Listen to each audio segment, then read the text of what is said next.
Today we have with us Mrs. Brinda Prabhu Gandhi Kumar, who is the founder of TABPS, which is a pet startup based out of Coimbatore. And we're very lucky to have you here, ma'am. Yeah, me too. Thank you so much for the opportunity given. Ma'am, pets sector is a really untouched topic by the mainstream media, right? And I would really like to know, how did TABPS happen? Like, how did you get in touch with your co-founders? I'm guessing there are other two people who are also involved in the helm of affairs in your corporation. So would you just like to elaborate on that first? Yeah. TABPS Private Limited Company was formed in May 2021, which the basic motto behind our company was to deliver the quality foods, pet foods and treats to the pets. Using the formulation and the goodness which we can receive from the Ayurveda. That was the concept behind it.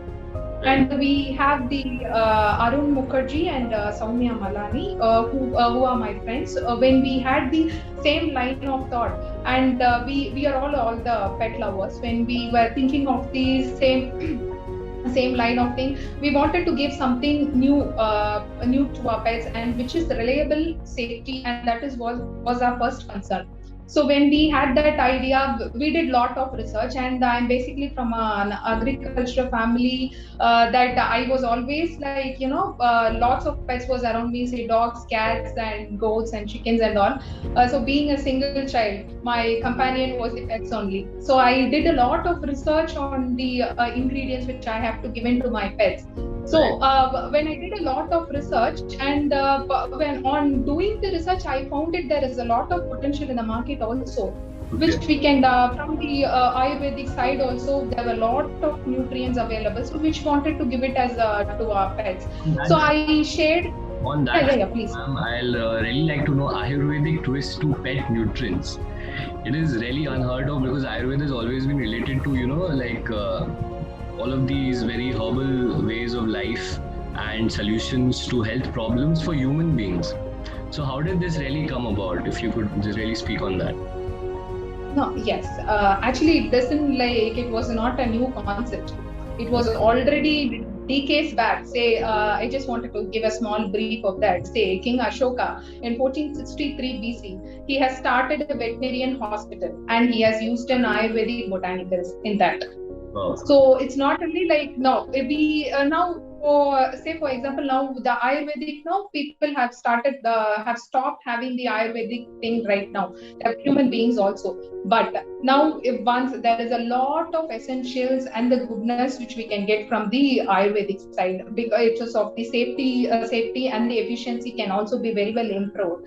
And there have been a lot of case studies. For example, I just wanted to share this for a German Shepherd. A doctor has diagnosed that it will be having a lifespan of around 6 months only, due to the low blood count. By having the ashwagandha, that's one ingredient, for around a couple of months, the blood count has increased from around 37.3% to 40.3%, and the blood count was able to maintain it for another 2 years for same like that. Right. So there are a lot of studies on that, not only for ashwagandha and the neem leaves, that neem extract also. It gives a lot of the antiseptical properties, which when used to a product will definitely give not only as a lifestyle thing, we can also use the ingredients in our food products also to enhance the benefits from it. On that front, I like to take you to a different front. Is India, like the pet owners, when I say India, I mean the Indian pet owners living in India specifically,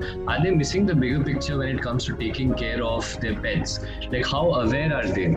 Because people, a child might buy a pet just because his kid or son is a single sibling, or there are a lot of different reasons of buying a pet, but it is only focused to the reason of buying a pet, but the awareness and the knowledge of taking care of a living being is a different story altogether. So can you just please speak on that also? Yes. Now, first, a pet, say a pedigree dogs were first owned by the upper class people only for in India, say in the past few years. But now, maybe this lockdown also, and lot of people know they have get a lot of pets nowadays, and the upper middle class family, and the low level people, or everyone. Because everyone are having the pets in their home, but what the thing is that everyone are not having the knowledge of the what are the right nutrients, or the this what are the right nutrients, what has to be given to the pet. There is a lack of thing that is there in our Indian situation now. Yes. Yeah, definitely. On that front, ma'am, pet sector, what is the future in India, and how do people go about getting funding from it? And I'm sure you have also received funding from somewhere. So if you could just speak on that as well. Yes, we have a lot of opportunity. I just wanted to speak about on the recent trends. No, we have a lot of surplus of raw material supplies available in India, but after this COVID thing, the supply chain management was completely disrupted. We were unable to, as you know very well, the big time players, we are all importing the products from outside only to India. So due to that, on that time, it was very difficult to get the products from imported from the other. So there is a very big, huge raw materials. There are lots of surplus raw materials in India, and there is a lot of opportunities there. And in funding side also, like but there is a lot of encouragement also. Like say for why we had a good thing of Ayurvedic usage. They are welcoming it very good. Understood, ma'am. And on the other front, when you were obsessed with pets and animals and having a really true Indian upbringing, I would say, that a lot of people miss. So did you ever felt the need of having like an educational degree in the same field as your startup is, or did you pursue something different? No, basically my degree was engineering. I did information technology, and but my passion which took me towards that, because I always had a passion for dogs, and a happy pet gives a happy surrounding. So whenever you see your pet, you will definitely know we should give something better to the pet. I always wanted to see the happy pet. That's the thought which made me to research more on this, and the passion has now turned out to be why don't I just do it in a big scale to a larger crowd and see how good. I wanted to give the right nutrient, as you said earlier, the right nutrients have to be given to the pet. Why don't we just take it from the Ayurvedic side, when we have a lot of potential, and we have also have food technologies who's working with us, and we do research on that. So my complete motive is to just bring out the best from the Ayurvedic side to the pets, and to all the pets, and to our pet parents who Yes. who have the love for our pets. Right. What are you specifically looking at, Ms. Brinda, in this startup of yours? What do you handle, and how are your co-founders as well contributing? How are they helping you escalate your startup? If you could really speak Yes, on that. I am taking care of the operation sides and the marketing side. Arun Mukherjee and Soumya Malani is taking care of the financial strategies of the company, and they'll be taking care of the funding part. And we have a very small team right now, and we have a business development head. Her name is Chitra, and she's taking care of the marketing team. And the operations team, we had a food technologist and an R&D team who are working on the product right now. Right. And really interestingly, I found out that you launched a Philo Milo chicken product under your brand. So I would really like to know, and also help our viewers understand, how is that product, how is the market reacting to the product? And if you could speak on that. Yes. Philo Milo chicken powder, we are using, and how different. I just wanted to tell how different we are from we have a lot of other. Right.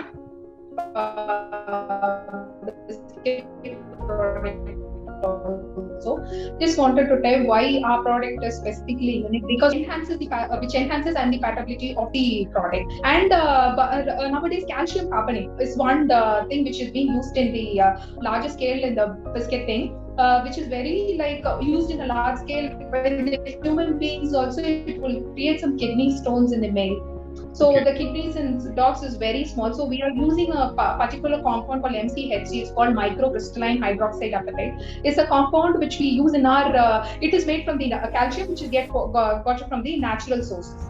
So Okay. which we use in our biscuits, and we use the Brahmi powder. Brahmi powder is one thing which enhances the uh, pet's mental strength and the remembrance power and it's basically used for the training purpose only.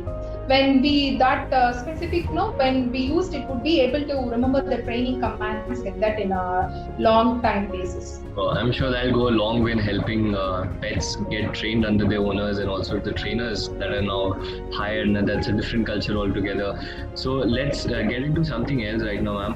I'd like to really know, like, how competitive is the Indian food sector? Like, when you stepped in the shoes of the entrepreneur as you are right now, like, how difficult was the journey till now? And so all the entrepreneurs there could really get some tips on that.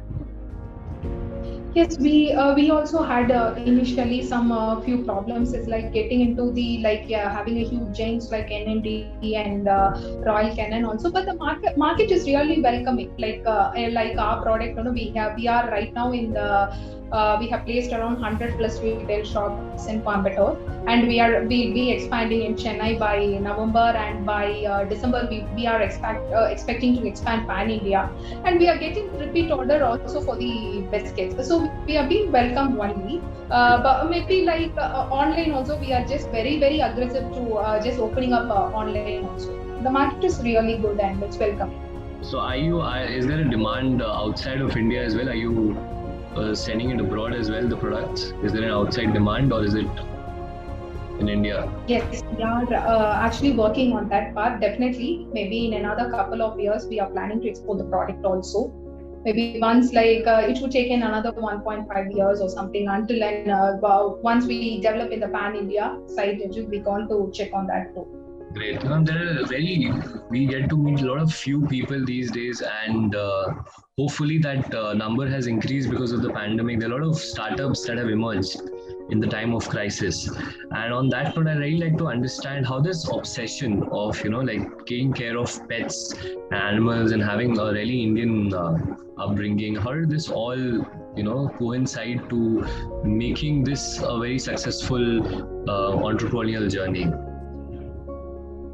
Yes. Actually, the first thing is of the passion only. The passion which I had, we when we approached and all the kind of thing, we really had a very good market in that thing. We had a very good team also, which supported really well with us. So it was really not a very big constraint on that part. Understood, ma'am. And any new product that has launched, and I'd like to know about these products that you're selling. Are they available in tier 2 and tier 3 cities of our country as well, or is it only limited to the metropolises of our country?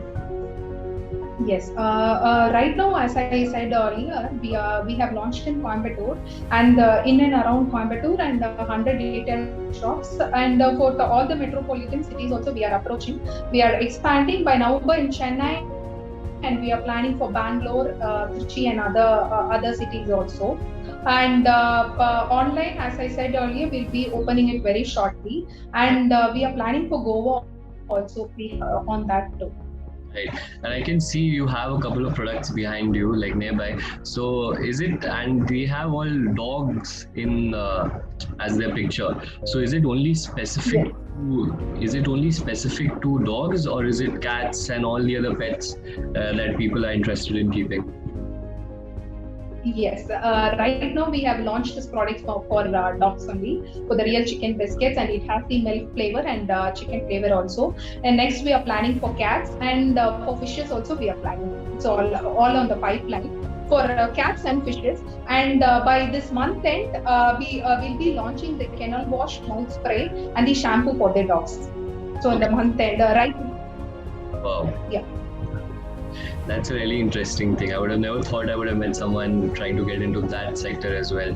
So on that note, ma'am, we are very lucky to have you. Thanks for being available to us. And hopefully all the pet owners might get few tips And on that note, ma'am, would you like to give some tips to the pet owners, or the new pet owners who are looking to get pets for their children or themselves? Yes. Yes, you should always give a pet a very good and happy surrounding. And we always wanted to check for the mental stress on the pets. Like we should always spend some time to the pets, the morning or evening. They'll get so much aggressive if you don't spend some time with the pets. And maybe so you can plan for a spa day, birthday celebration or something like that, and paw massage or something which would make them some kind of relaxation thing. And walking should be it should be in a regular routine. And it would be great if you start the training from the 3 months that time to it would be beneficial for both the pet parents, because I'm like, we have a pet right now, it's a Saint Bernard. So the training, having a large breeds now, you have to train the in the early stage itself, so it would be easy for the pet parent and to the pets. Are your kids pet lovers as well, ma'am? Last question to you was, are your kids also pet lovers? Of course, yes. And my husband and my kids also, and they are so fond of like dogs. And my child now, she always used to spend her time with the dogs only. So the dog would be with us all the time. It's a Saint Bernard, and we all love it so much. There's a very big lesson for the viewers also there, who will probably watch this video very soon. And is that you have to live in a very cohesive environment, right? You have to inculcate those values in children as well, so that they can learn how to adapt and live with all the other kind of living beings that are out there, except human beings. So thank you for those wonderful words of wisdom, ma'am. Hope to catch you really soon.